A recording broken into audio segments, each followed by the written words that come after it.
देखिए, इसके पहले अपने लोगों ने पढ़ लिया है कि धातु क्या होती है। धातु कौन सी होती हैं? जिनकी अपनी एक विशेष चमक होती है, जो पीटने पर बढ़ती हैं, जो विद्युत धारा की सुचालक होती हैं, जो इलेक्ट्रॉन देती हैं कि लेती हैं? देती हैं। और इसका ठीक उल्टा अधातु। अपने लोग जान गए कि धातुएं क्या होती हैं।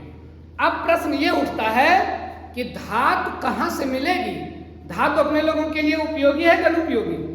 कल्पना करके देखो, जिस कलम से तुम लिखते हो उस कलम की अगला जो पॉइंट है वो धातु का बना है।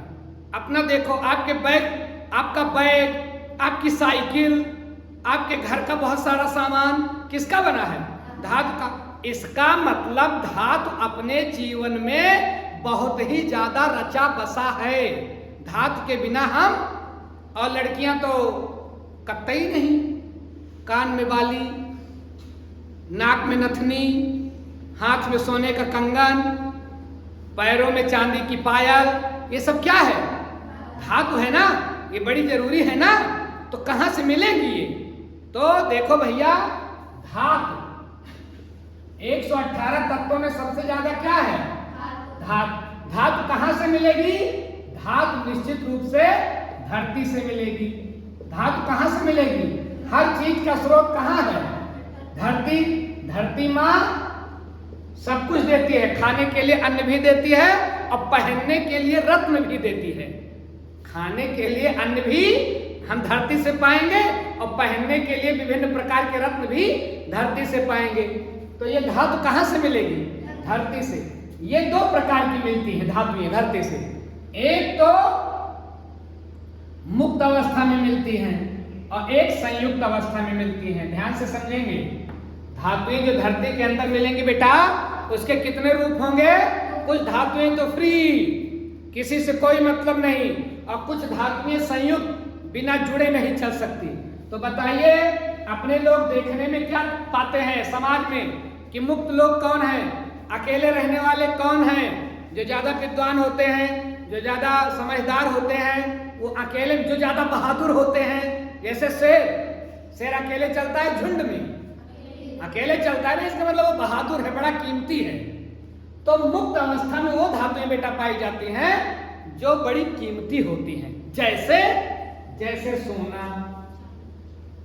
सोना, चांदी, प्लेटिनम, ये सब धातुएं कैसी पाई जाती हैं? मुक्त अवस्था में। ये किसी के साथ जल्दी से रिएक्शन करने वाली नहीं है, ये मुक्त अवस्था में पाई जाती है। लेकिन इतना भी आसान नहीं है कि धरती खोदो और सोना निकाल लाओ 2-4 कुंतल। बहुत ज्यादा ये पाई भी नहीं जाती है। नहीं तो आप सोच रहे होंगे कि खोद ले, धरती में सोना है। धरती खुद सोना है, लेकिन ये वाला सोना नहीं। उससे विविध प्रकार के रत्न हम पैदा कर सकते हैं। धरती अपने आप में सोना है भैया। तो ये धातुएं कैसी पाई जाती हैं? मुक्त अवस्था में। जैसे Au और Ag, प्लेटिनम, ये सब कैसी धातुएं हैं? मुक्त अवस्था में। अब दूसरी कौन सी हुई? संयुक्त अवस्था में। ये ऐसी धातुएं हैं जो अकेले नहीं पाई जाती हैं, किसी ना किसी का साथ चाहिए।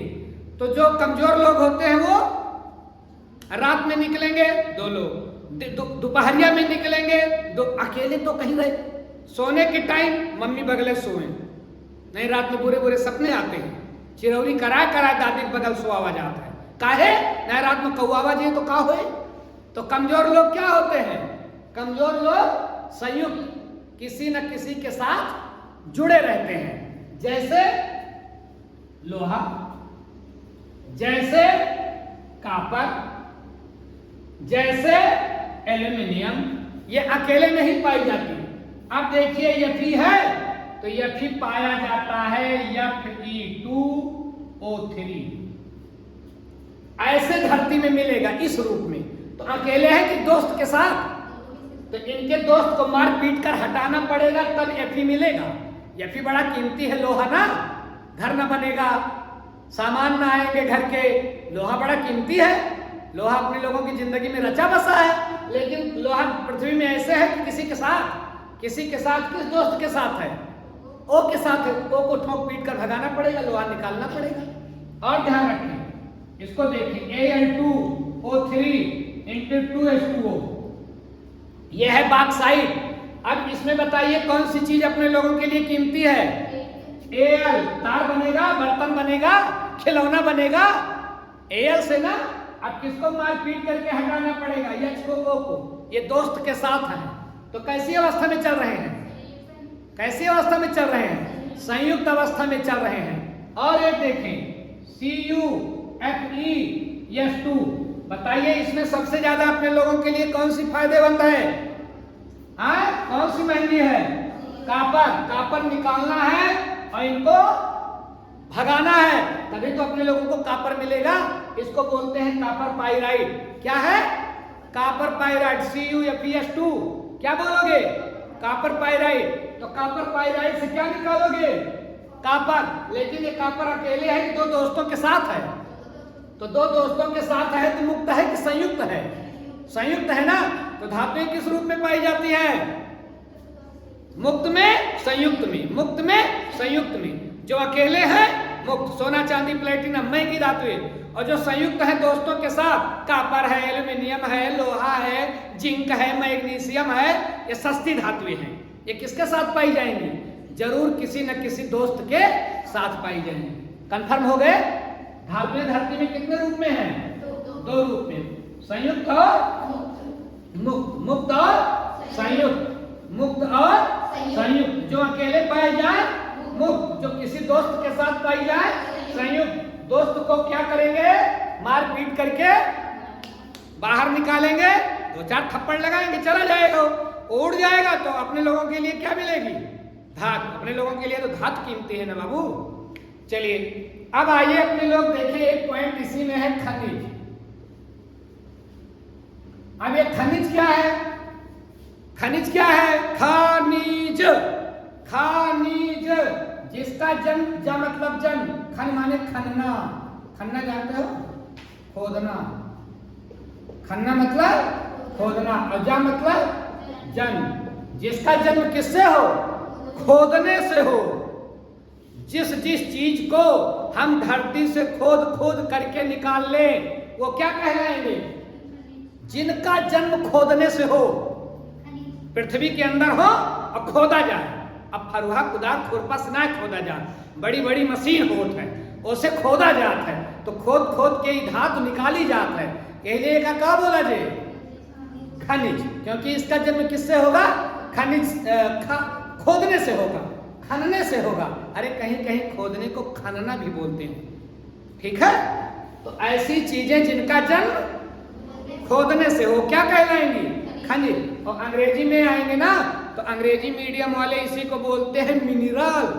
माइन से मिनरल। माइन माने खादान, माइन माने खादान। तो जिनका जन्म खादान से हो वो मिनरल। अब ऐसे आप लोग ध्यान रखो भैया, डीजल, पेट्रोल, मिट्टी का तेल कहां से निकलता है? एलपीजी कहां से निकलता है? आसमान से, धरती से। धरती से खोद खोद करके मशीनें निकालती है ना। तो बताइए ये तेल क्या कहलाएंगे? खनिज तेल। क्या कहलाएंगे? Mineral oil. अंग्रेजी मीडियम वाले क्या बोलेंगे? Mineral oil. और हिंदी मीडियम वाले खनिज तेल। अच्छा बताओ, तेल को खनिज तेल काहे बोला जा रहा है? क्योंकि ये तेल कहां से निकाला जा रहा है? अब सरसों के तेल को तो खनिज तेल नहीं बोलोगे, उसका कहा जा सरसों का तेल, सूरजमुखी का तेल, मूंगफली का तेल, ठीक है। लेकिन वो खोद खोद के निकाला जाता कौन? डीजल, पेट्रोल, मिट्टी का तेल। इसलिए क्या बोलोगे? खनिज तेल। कंफर्म हो गए? अब धातु के संदर्भ में क्या है? ये तो हमने तेल के संदर्भ में बताया ना, लेकिन अपने लोगों को किसके संदर्भ में पढ़ना है? धातु के संदर्भ में। तो धातु के संदर्भ में खनिज क्या होगा बेटा? धातु के संदर्भ में खनिज ये है कि पृथ्वी के अंदर, ध्यान से सुनिए, पृथ्वी के अंदर, धरती पृथ्वी की भूपर्पटी में धातु के यौगिक जिस रूप में पाए जाते हैं उसको खनिज कहते हैं। पृथ्वी के अंदर जैसे Al2O3 × 2H2, अभी इसके बारे में चर्चा हुई, या अभी अपने लोगों ने देखा Fe2O3। अब ये लोग कहां पाए जाएंगे? पृथ्वी में। तो ये क्या कहलाएंगे? ये कहलाएंगे खनिज, क्योंकि ये अपने रूप में पाए जा रहे हैं, किसी यौगिक के रूप में पाए जा रहे हैं ना भैया। ये बॉक्साइट है, ये क्या है, ये हेमेटाइट है, ये क्या है, हेमेटाइट है। ये लोग किसमें पाए जा रहे हैं, पृथ्वी के नीचे। तो क्या कहलाएंगे, खनिज। और सोना चांदी अकेले रहेगा, Au Ag ये अकेले रहेंगे, ये क्या कहलाएंगे, ये भी कहलाएंगे खनिज, क्योंकि खोदे के तो निकाला जाएगा। तो भैया फिर से सुन लो, पृथ्वी के अंदर, धरती के अंदर धातु के यौगिक जिस रूप में पाए जाते हैं खनिज कहलाते हैं। जिस भी रूप में है क्या कहलाएंगे, खनिज। कंफर्म हो गए। चलिए, खनिज मतलब खोद खोद कर जिसका जन्म हो, खोद खोद कर जिसका जन्म हो, वो क्या कहलाएंगे, खनिज। अब एक पॉइंट और आओ देखें, अयस्क, जिसको अंग्रेजी मीडियम वाले कहते हैं ओर्स। अंग्रेजी मीडियम वाले इसी को क्या बोलेंगे, ओर्स। हिंदी मीडियम वाले अयस्क। अयस्क क्या है भैया, अयस्क वह खनिज अयस्क कहलाते हैं। ध्यान से समझो, वह खनिज अयस्क कहलाते हैं जिनसे सरलता पूर्वक कम खर्च में धातु निकाल ली जाए। फिर से सुनो, कौन से खनिज अयस्क कहलाएंगे। पहले तो ये जान लो, जो खोद खोद कर निकाले जाएंगे वो खनिज। अब जो खोद खोद कर निकाला गया उसमें से सरलता पूर्वक कम खर्च में जब धातु निकाल ली जाए जिनसे, वो क्या कहलाएंगे, अयस्क।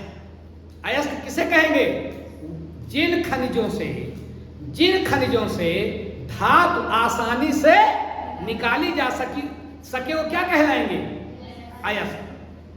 नहीं समझ पा रहे, ध्यान दो।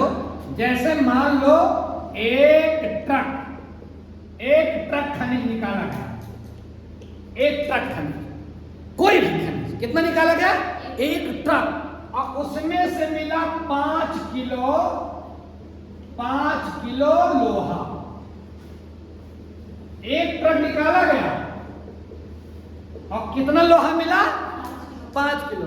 तो एक ट्रक मटिया खोदने में मामूली खर्चा लगा होगा, और लोहा कितना मिला, फायदे का सौदा है कि नुकसान का, तो नहीं निकालना है। खोद करके निकाला तो गया, लेकिन लोहा कितना मिला, 5 किलो। फायदे का सौदा, नुकसान, फेंको इसको, ये अयस्क नहीं है। फिर एक ट्रक निकाला गया वही खनिज, और उसमें मिला 50 कुंतल लोहा। 50 कुंतल लोहा मिला, फायदा है नुकसान, फायदा। तो जब 50 कुंतल मिला तो ये खनिज कहलाएगा अयस्क, क्योंकि इसमें 50 कुंतल है, और 50 कुंतल है तो निकालने में भी आसानी रहेगी। अब बताओ, एक ट्रक खनिज में 5 किलो लोहा कहां खोजोगे, एक ट्रक खनिज में 5 किलो लोहा कहां खोजोगे, लेकिन 50 कुंतल खोजने पर मिल सकता है। तो कौन से खनिज अयस्क कहलाएंगे, जो कम खर्च में, अब हमें खर्चा कम लागे, एक ट्रक खनिज का छाने वाने में और 5 किलो लोहा निकाले में रुपया उतने लागे कम। एक ट्रक छाने का है ना, तो रुपया तो उतने लागे ना। और अगर एक ट्रक दूसरा खनिज आया, उसमें 50 कुंतल लोहा हुआ, तो उसको भी छानने में तो उतने, एक का ट्रक वो भी तो है, लेकिन उसमें 5 किलो निकला, उसमें 50 कुंतल निकला, तो किसमें ज्यादा फायदा हुआ, तो ये क्या कहलाएगा, ऐसे खनिज जिनसे सरलता पूर्वक धातु को निकाला जा सके वो अयस्क कहलाते हैं। कंफर्म हो गए। अब ध्यान रखना, सभी अयस्क तो खनिज हैं, सभी अयस्क खनिज हैं। यह आपसे आ सकता है कि बताओ कि कैसे सभी अयस्क खनिज हैं, तो सभी अयस्क खनिज हैं, ध्यान से सुनिए, लेकिन सभी खनिज अयस्क नहीं हैं। ये कैसे, सभी अयस्क खनिज हैं, लेकिन सभी खनिज अयस्क नहीं है, और सभी अयस्क खनिज हैं, ये कैसे होगा, नहीं समझ पा रहे। ऐसे समझो कि मनुष्य और संत, भाई सभी आदमी हैं, लेकिन आदमियों में कुछ लोग संत हो जाते हैं। संत मतलब थोड़ा आदमी से एक सीढ़ी ऊपर। तो ये बताओ, संत भी आदमी है कि नहीं? संत भी तो आदमी है, लेकिन क्या सभी आदमी संत हैं? सभी आदमी तो संत नहीं है ना, लेकिन सभी संत आदमी है कि नहीं? सभी संत आदमी हैं और सभी आदमी संत? तो बस जैसे सभी आदमी संत नहीं है, लेकिन सभी संत आदमी हैं, ठीक वैसे सभी अयस्क खनिज हैं।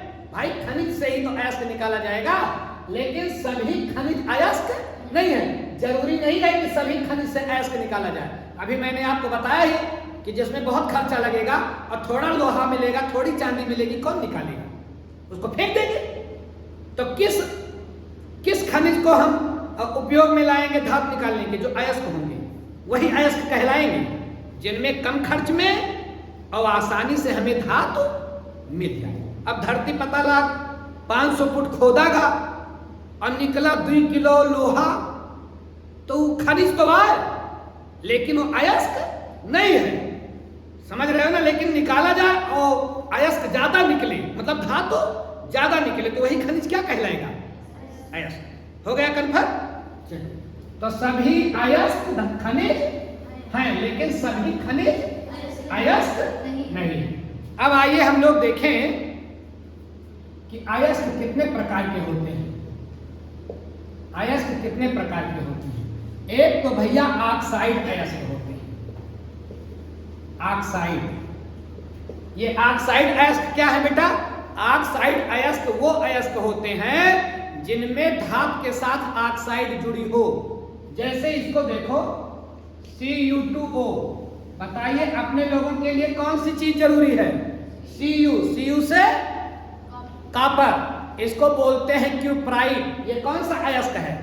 क्यूप्राइड, Cu2O। तो बताइए इसमें Cu के साथ कौन जुड़ा है? O। ये कौन सा अयस्क होगा? ऑक्साइड अयस्क। इसको देखिए जरा, Fe2O3। अपने लोगों के लिए कीमती चीज क्या है? लोहा या फिर सथों में कौन जुड़ा है? ओ। तो ये कौन सा अयस्क होगा? ऑक्साइड। और इसका नाम क्या होगा? हीमेटाइट। क्या होगा? हीमेटाइट। और ध्यान रखिए, इसको देखिए, Cu2O। इसमें बताइए अपने लोगों के लिए कौन सा उपयोगी है? Cu ना, लेकिन सथों में कौन जुड़ा है? O। तो कैसा अयस्क होगा? अच्छा हो तो गया, ये है क्यूप्राइड। अभी बताया गया ना, ये है क्यूप्राइड। एक और देखिए, ZnO। अब इसमें बताओ Zn क्या है? धातु है, इसके सथों में कौन जुड़ा है? O। ये कैसा अयस्क होगा? ऑक्साइड। तो इसको क्या बोलते हो? इसको बोलते हो जिंक साइड। इसको क्या बोलोगे? Zinc side. क्या बोलोगे? Zinc side. और देखें इसको, Al2O3 अपने लोगों के लिए कीमती क्या है? अपने लोगों के लिए कीमती है Al। सथों में कौन जुड़ा है? O। ये क्या कहलाएगा? बॉक्साइड। ये क्या कहलाएगा? बॉक्साइड। ये सब अयस्क हैं। और एक ध्यान दें, Fe3O4।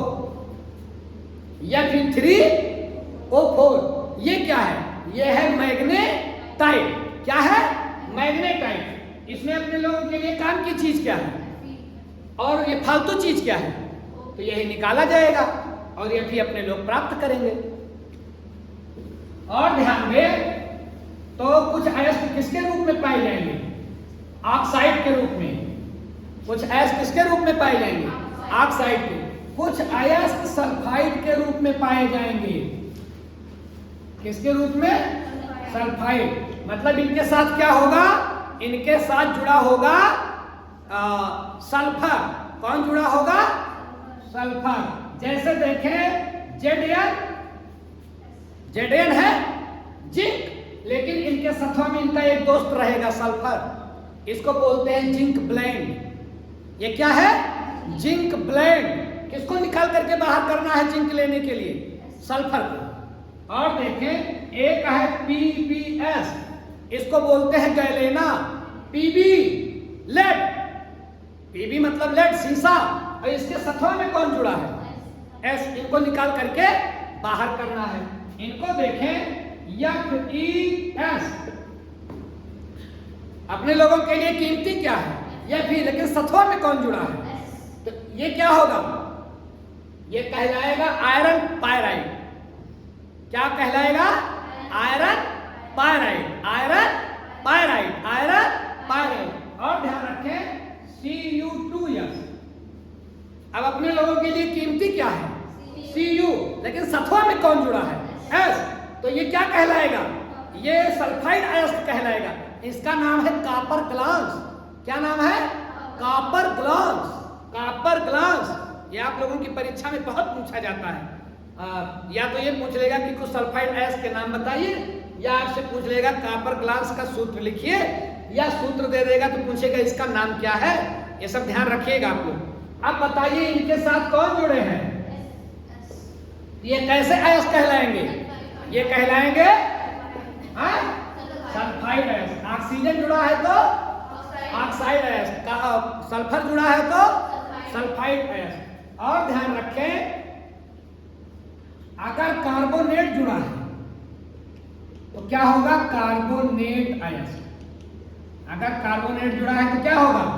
कार्बोनेट अयस्क। कार्बोनेट जुड़ा है तो कार्बोनेट, जैसे Zn। अब Zn है, Zn के साथ जुड़ गया है CO3। CO3 से क्या होता है? कार्बोनेट। अब Zn अपने लोगों के लिए कीमती चीज है, लेकिन इसके साथ जुड़ा क्या है? कार्बोनेट। तो ये क्या कहलाएगा? कैलामाइन। क्या कहलाएगा? कैलामाइन। जिंक कार्बोनेट, लेकिन ये अयस्क क्या कहलाता है? कैलामाइन। क्या कहलाएगा? कैलामाइन। एक थी और देखो MgCO3। अब देखिए Mg क्या है? Mg है अपने लोगों के लिए कीमती।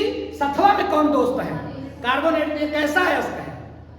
कार्बोनेट अयस्क। और इसका नाम होगा मैग्नेसाइड।